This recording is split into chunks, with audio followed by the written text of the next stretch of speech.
ഈ ദേവാലയത്തിൽ കൂടി വരുവാൻ ശുശ്രൂഷയെ സംബന്ധിക്കുവാൻ സാധ്യമായിരുന്നു. ദൈവത്തെ ബോധപ്പെടുത്താൻ സ്ത്രീത്വത്തെ അംഗീകരിക്കുന്നതിനും സ്ത്രീകൾ നേരിടുന്ന വെല്ലുവിളികളും പ്രതിസന്ധികളും പ്രശ്നങ്ങളുമെല്ലാം സമൂഹത്തിന്റെ മുഖ്യധാരയിൽ കൊണ്ടുവരുന്നതിനും അത് പരിഹരിക്കുന്നതിലേക്കുമായി അന്താരാഷ്ട്ര വനിതാ ദിനമായി ഇന്നേ ദിവസം ആചരിക്കുകയാണ്. ഇത് വലിയൊരു മുന്നേറ്റം ഉണ്ടാക്കിയെടുക്കുവാനായിട്ട് കഴിഞ്ഞിട്ടുണ്ട് എന്നാണ് മനസ്സിലാക്കുവാനായിട്ട് സാധിക്കുന്നത്. വിദ്യാഭ്യാസപരമായും ആരോഗ്യപരമായും തൊഴിൽപരമായും കുടുംബപരമായും സമൂഹപരത്തിലും ഒക്കെ വലിയ ഒരു വിജയം നേടുവാൻ സാധിച്ചതിന്റെ ഒരു ദിനമായിട്ടുകൂടെ ഇതിനെ ആചരിക്കുകയാണ്. നമുക്കറിയാം, നാം ക്രിസ്ത്യാനികളാണ്. ഈ ലോകത്തിൽ മറ്റുള്ളവരിൽ നിന്ന് വ്യത്യസ്തരായി ജീവിക്കുവാൻ വിളിക്കപ്പെട്ടവരാണ് നാം.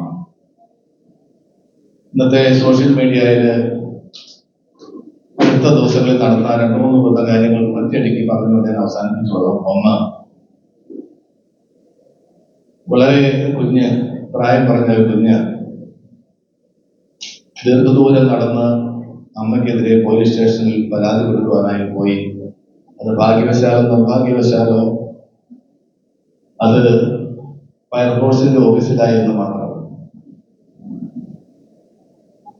രണ്ടാമത്,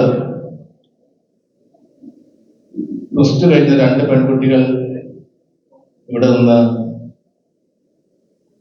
ബോംബെയിൽ എത്തി. അവര് വേഷപ്രച്ഛന്നരായി നിൽക്കുന്ന സമയത്താണ് പോലീസ് അവരെ പിടികൂടുന്നത്. എന്നാൽ അവർ പറയുന്നത് കുടുംബത്തിലേക്ക് തിരിച്ചു വരില്ല എന്നാണ്. മൂന്നാമതായി, ഒരമ്മയും 2 കുഞ്ഞുങ്ങളും കഴിഞ്ഞ ദിവസം ട്രെയിന് മുന്നിൽ ആത്മഹത്യ ചെയ്യുന്നു.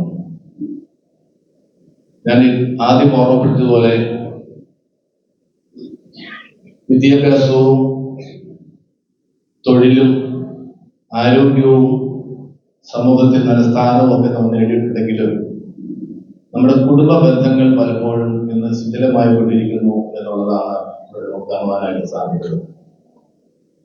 പ്രിയപ്പെട്ട സിൽവ്യമായി ഓർമ്മപ്പെടുത്തിയതുപോലെ ദൈവത്തെ, ക്രിസ്തുവിനെ നൽകുവാൻ സാധിച്ചെങ്കിൽ മാത്രമേ കുടുംബ ബന്ധങ്ങൾ നല്ല നിലയിൽ ഊട്ടിയുറപ്പിക്കുവാനായിട്ട് സാധിക്കുകയുള്ളൂ.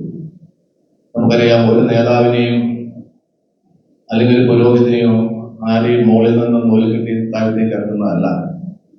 ഇന്നത്തെ കുടുംബങ്ങളിൽ നിന്ന് വളർന്നു വരുന്നവരാണ് അവരൊക്കെ.